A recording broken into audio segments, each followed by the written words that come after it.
তেলের মতো না হয়। যেমন আমরা যে নামাজ পড়ি,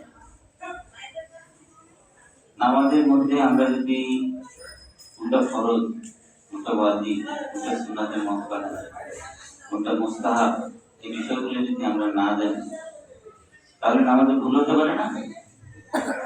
কখন আমাদের কোন বিষয়ে ভুল হলে আমাদেরকে সুজদা দিতে হবে, এটা যদি কেউ না জানে তাহলে নামাজের মধ্যে ভুলে সুজদা বাদ পড়ে যেতে পারে না। সুজদা কখন দিতে হয়?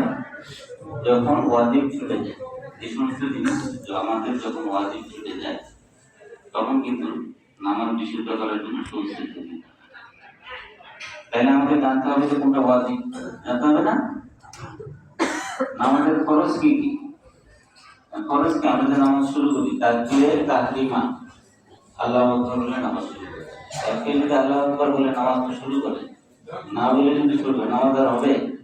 সেটা ফরজই বাদ নেই। এই বিষয়গুলো কিন্তু নামাজের যে এলেম, এই এলেম অর্জন করতে আমাদের কি করতে হবে? আমরা করতে যাই। যেমন যাদের প্রতি হজ খরচ করা হয়েছে, হজ সম্পাদন করার আগে হজের মাসলাগুলো কিন্তু তাকে জানতে হবে। যাদের উপরে যাকাত খরচ হয়েছে, যাকাত আদায় করার আগে যাকাত সংক্রান্ত এলেমটাকে অর্জন, এই এলেমটা অর্জন না করলে আমাদের আমলটা ত্রুটিপূর্ণ হতে হবে। একইভাবে ইখলাস, এই আমল আল্লাহর কাছে কবুল হওয়ার জন্য খুলুসিয়াত নাই, বিশুদ্ধতা রাখতে। আমল কার জন্য? আল্লাহর জন্য। আল্লাহর সন্তুষ্টি লাভের জন্য। আল্লাহ পাক যেন আমাদের ইবাদত বন্দেগীটা কবুল করে, তার জন্য তো আমল নাকি?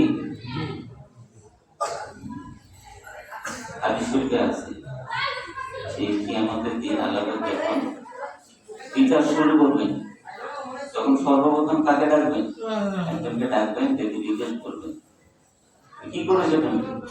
সে বলবেন যে আল্লাহ, আমি তো আমার জীবনটাই তোমার জন্য কোরবান করে দিয়েছি।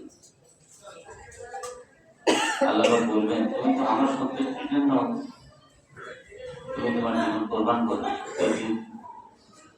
জিহাদে শরীক হয়েছে এবং তারপরে সে শাহাদাত লাভ করেছে, এইটাই সে দাবি করবে। আল্লাহ বলবেন, তুমি তো আমার সন্তুষ্টির জন্য তুমি জিহাদ করবে, লোকে তোমাকে বীর বলবে, গাজী বলবে, এই জন্য তুমি জিহাদে শরীক হয়েছে। এবং আল্লাহ পাক তার সে আমল গ্রহণ করবেন, ফেরেশতাদেরকে নির্দেশ দিবেন, তারা থেকে টানতে টানতে দৌড়ে আগুনে নিক্ষেপ করবেন। এরপরে একজনকে ডাকবেন, কি করেছেন? উনি বলবেন, হে আল্লাহ, আমি তো আমার জীবনে এলেম অর্জন করে তোমার সন্তুষ্টির জন্য মানুষকে আমি আমার দিন ধর্ম প্রচার করেছি।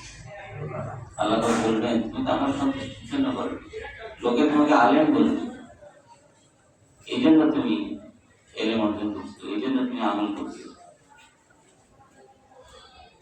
তাকেও ফেরেশতারা টানতে টানতে দোজখে রাখবে। এরপরে একজন দানবীরকে ডাকা হবে। আল্লাহ পাক তাকে জিজ্ঞেস করবেন, কি করেছে? সে বলবে, হে আল্লাহ, তুমি আমাকে যে রিজিক দান করেছো এর থেকে আমি দান করেছি। আল্লাহ পাক বলবেন, তুমি তো আমার সন্তুষ্টির জন্য দান করেছো,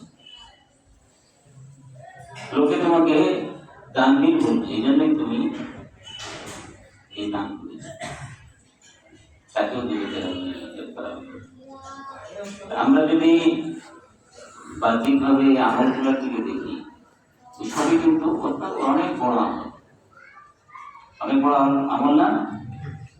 আমরা অনেক মানুষই কিন্তু কি করেন, চিন্তা ভাবনা করেন যে আমার ছেলেটাকে একদিন আলেম বানানো যায়,